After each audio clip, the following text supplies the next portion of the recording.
10ஆம் வகுப்பு கணிதம் அலகு 3 இயற்கணிதம் பயிற்சி 3.15 6வது கணக்கு பார்க்குறோம்.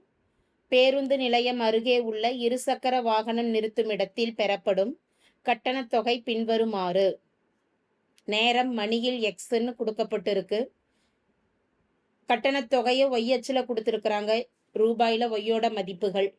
பெறப்படும் கட்டணத் தொகையானது வாகனம் நிறுத்தப்படும் நேரத்திற்கு நேர் மாறுபாட்டில் உள்ளதா அல்லது எதிர் மாறுபாட்டில் உள்ளதா என ஆராய்க. கொடுக்கப்பட்ட தரவுகளை வரைபடத்தில் குறிக்கவும். நிறுத்தப்படும் நேரம் 6 மணி எனில் கட்டணத் தொகையை காண்கன்னு கேட்டிருக்கிறாங்க. அதே போல 150 கட்டணத் தொகையை செலுத்தி இருந்தால் நிறுத்தப்படும் நேரத்தின் அளவை கணக்கிட சொல்லி கேட்டிருக்குது. முதல்ல கணக்கிட வேண்டியது நேர் மாறுபாட்டில் அமைதா அல்லது எதிர் மாறுபாட்டில் அமைதா அப்படின்னு சொல்லி கேட்டிருக்கிறாங்க. இப்போ இதில் பார்த்துட்டோம் அப்படின்னா நேரமானது எக்ஸ் அச்சில் மதிப்பானது 4லிருந்து 24ஆக அதிகரிக்கப்படுது.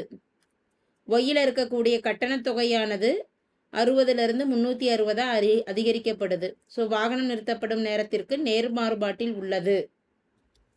அந்த நிபந்தனையை முதல்ல எழுதிடலாம் தீர்வில்.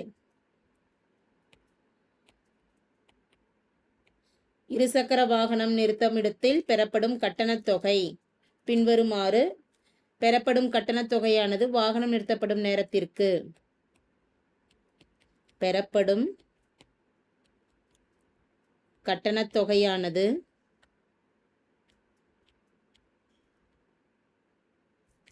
வாகனம் நிறுத்தப்படும்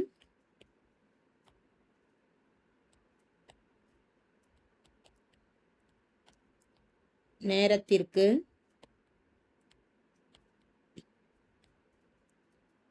நேர் மாறுபாட்டில் அமையும். அட்டவணையின் மதிப்புகளை வச்சே இதை சொல்லிடலாம். இனி கொடுக்கப்பட்ட தரவுகளை வரைபடத்தில் குறிக்கவும்னு கேட்டிருக்கிறாங்க. அப்போ வரைபடம் வேணும்னா அட்டவணை இருக்கும், அட்டவணை தெரியணும். அட்டவணை நம்ம கேள்வியிலேயே இருக்கு.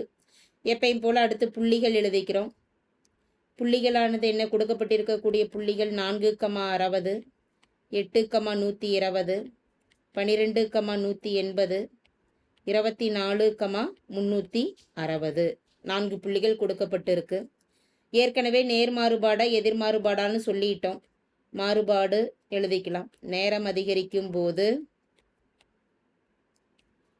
விளக்கம் எழுதிக்கிறோம். நேரம் அதிகரிக்கும் போது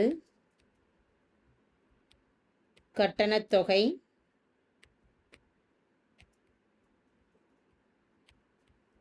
அதிகரிக்கிறது.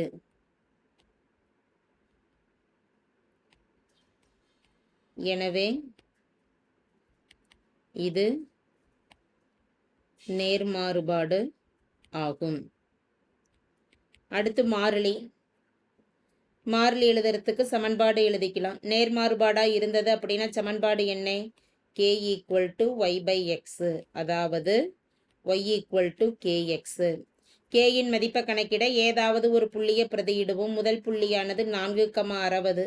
பிரதியிட்டுட்டோம்னா k-யின் மதிப்பு y-க்கு 60/x-இன் மதிப்பு 4, 1 நாங் 4, 6ல் 1 4 மீதி 2 20, 20ல் 5 நாங்கு 20. அப்போ k = மதிப்பானது 15. k-யின் மதிப்பு 15. இதை பிரதியிட்டு சமன்பாடு எழுதிடலாம். சமன்பாடானது y = kx. அப்போ y = k-க்கு 15, 15x ஆனது சமன்பாடு. வரைபடம் வரைஞ்சுக்கலாம். புள்ளியை குறிச்சிட்டு அடுத்து கேட்டிருக்கக்கூடிய 2 சப்டிவிஷனுக்கும் விடையை கொடுக்கலாம். புள்ளிகள் ஒன்னொன்னையும் வரைபடத்தில் கொடுத்துடலாம். முதல் புள்ளியானது எக்ஸில் 4, ஒய்யில் மதிப்பானது 60, 4,60. இரண்டாவது புள்ளி எக்ஸில் 8, ஒய்யில் 160, 8,160, 120 மதிப்பு. அடுத்து மூன்றாவது புள்ளி 12,180. எக்ஸில் 12, ஒய்யில் மதிப்பானது 180, 12,180. நான்காவது புள்ளி எக்ஸின் மதிப்பு 24 எனும் பொழுது ஒய்யின் மதிப்பானது 360, 24,360. இது நேர் மாறுபாடுன்னு ஏற்கனவே சொல்லிட்டோம். அப்போ கண்டிப்பாக இந்த வரைபடமானது ஒரு நேர்கோடாக தான் நமக்கு அமையும். புள்ளிகளை இணைச்சிக்கலாம்.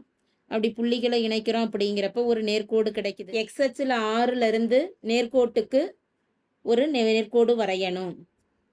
அந்த நேர்கோடானது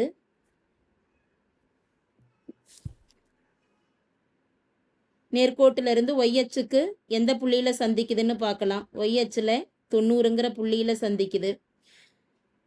அப்படிங்கிறப்ப 6 மணி எனும் பொழுது கட்டணத்தொகையானது எவ்வளவுன்னா 90 ரூபாய் ஆகும். அடுத்து 150ஐ கட்டணத்தொகையாக செலுத்தி இருந்தால் நிறுத்தப்பட்ட நேரத்தின் அளவை கணக்கிட சொல்லி கேட்டிருக்கிறாங்க. 150ங்கிறது ஒய் அச்சில் 150 எடுத்துக்கலாம். 150ல் இருந்து நேர்கோட்டிற்கு ஒரு நேர்கோடு வரையலாம். இந்த புள்ளியானது எக்ஸ் அச்சை எந்த இடத்துல சந்திக்குதுன்னு பார்க்கலாம். இதில் இருந்து எக்ஸ் அச்சுக்கு ஒரு நேர்கோடு எடுத்தோம்னா 10ங்கிற புள்ளியில் சந்திக்குது. அப்படிங்கிறதுனால 150 கட்டணத்தொகையாக செலுத்துகிறாங்க அப்படின்னா நிறுத்தப்பட்ட நேரத்தின் அளவு அப்படிங்கிறது 10 மணி ஆகும். 2 சப்டிவிஷனுக்கு விடையை கொடுத்துடலாம். முதல் ஒன்றில் நிறுத்தப்படும் நேரம்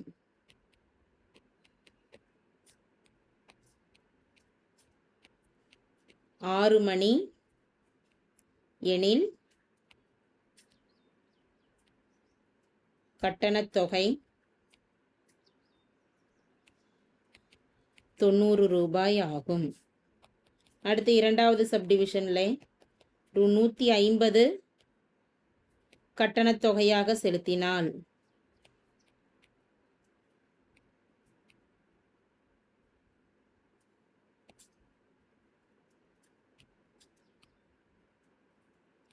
நிறுத்தப்பட்ட நேரம்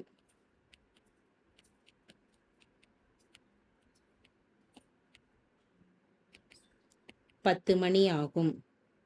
தேங்க்யூ.